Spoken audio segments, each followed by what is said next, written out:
This customer had an ongoing overheating problem and water loss problem, but he never saw any water leaking on the ground. So ultimately, when we finally came in today, we found this, which is his dipstick. As you can tell, that rusty stuff should not be on the end of a dipstick. It should be a nice shiny engine oil.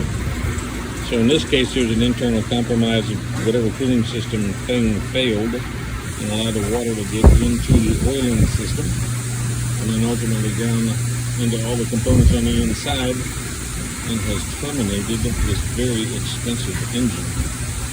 So in this case, the only repair in our shop would be to replace the engine. Oops.